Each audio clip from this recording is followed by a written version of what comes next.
Hi and welcome to Sanctuary TW7's Good News for the Week. Here are your headlines for the week ending Friday the 19th of August.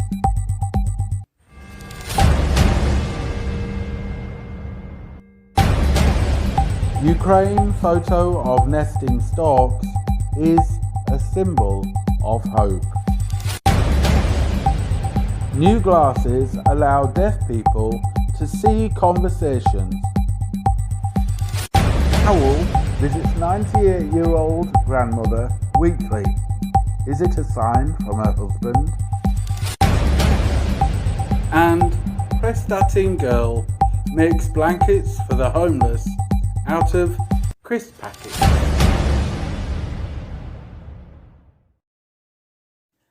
A 12-year-old girl has made hundreds of survival blankets for homeless people out of crisp packets.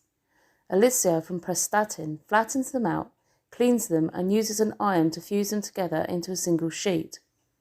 During the past year, she has made more than 200 blankets using almost 10,000 waste crisp packets. The blankets have been given to organisations which support homeless people in Llandudno, Wrexham and Rhyl.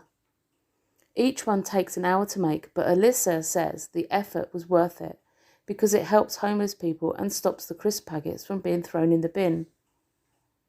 The bit I don't like is washing them, she says. Each packet has to be opened out so it's flat and then washed in the sink. Then you take 4 of them, put them under a piece of baking paper and iron them so the heat fuses them together. Finally, you sandwich the crisp packets between 2 thin sheets of clear plastic and you use the iron again to seal that in place. She explained the finished blankets look very similar on one side to the silver blankets given to the marathon runners after they crossed the finish line.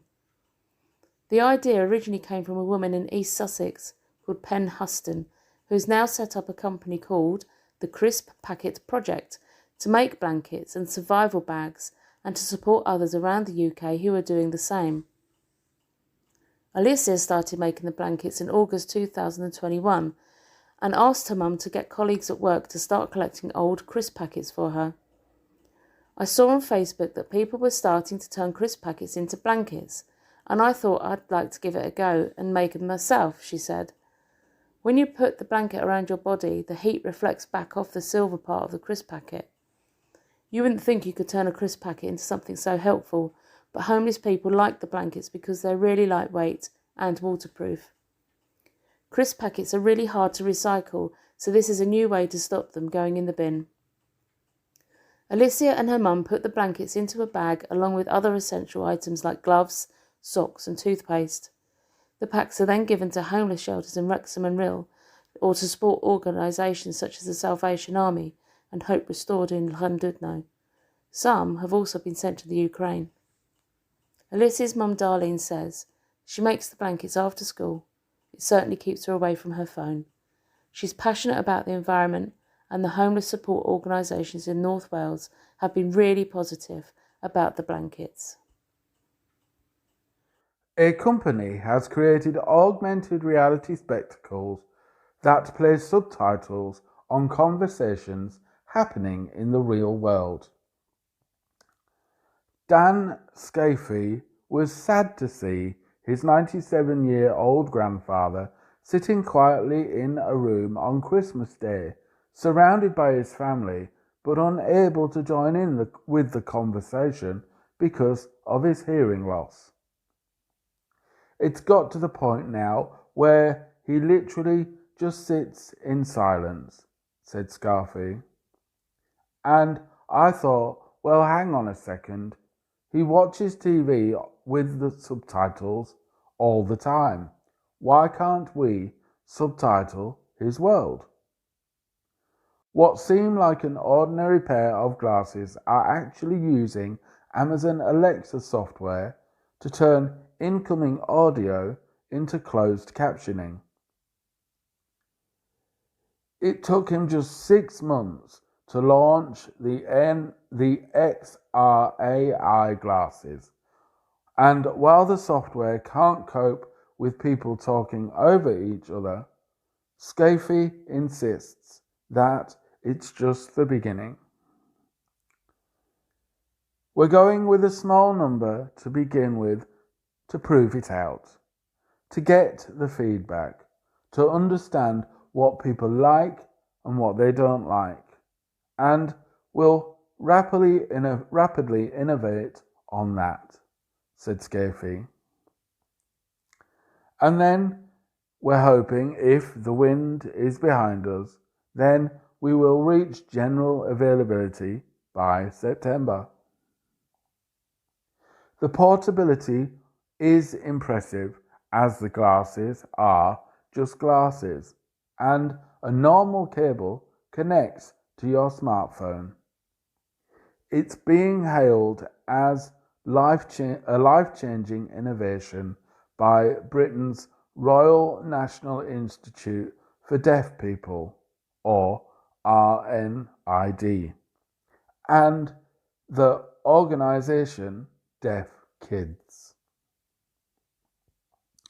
As a profoundly deaf person myself, I was blown away by the technology, said Steve Crump, founder of Deaf Kids International. When I tried on the glasses, I was astonished. Real-time subtitles that enable you to engage and participate as never before. With 12 million potential users, the glasses can be purchased through a British healthcare provider network and financed for around £35 per month for 11 months. A grandmother receives weekly visits from a chatty owl that her family believe is a sign from her late husband. The owl visits Rana almost every day and sits on her balcony for hours. It even tries to hop on her lap and chats back to her when she hoots at it. Granddaughter Shy Ward captured the wholesome footage when she visited the home in Phoenix, Arizona, and saw the unique bond with the animal, and strongly believed he represented something truly special. The owl's first visit to Rana's balcony was on February 24th this year, exactly 2 years after her beloved grandfather's memorial ceremony.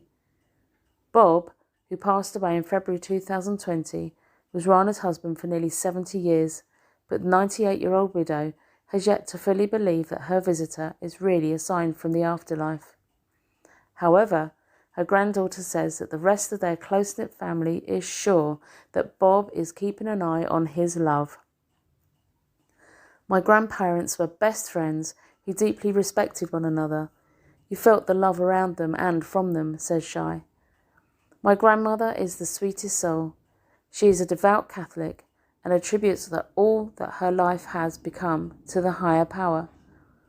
Her sass and wit show that 98 is just a number, and her and my grandpa's relationship was such a sight to see that our whole family just treasured them as one. This picture from Ukraine of a stalwart mother stork nesting her 2 chicks has become a symbol of hope for the country. The nest was photographed on the outskirts of Kiev months after a violent invasion interrupted the normal arrival of the majestic species for their annual mating here. Storks are a sacred bird in Ukraine, where they nest every spring after wintering in Africa.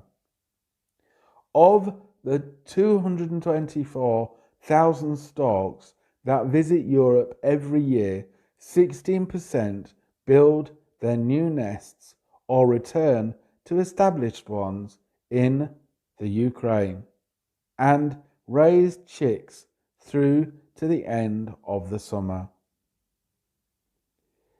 Some birds have begun to return to their usual nesting areas now, bringing hope to Ukrainians living with the aftermath of the Russian invasion. Pictures of the nests were taken by the Ukrainian Society for the Protection of Birds. Their director, Oleg Dudkin, explained that the explosions, shelling, and roar of tanks frightened the storks away. However, these new images captured in the town of Moshchin, 10 miles from Kiev, show the return of storks is underway, at least for this couple that set up a home.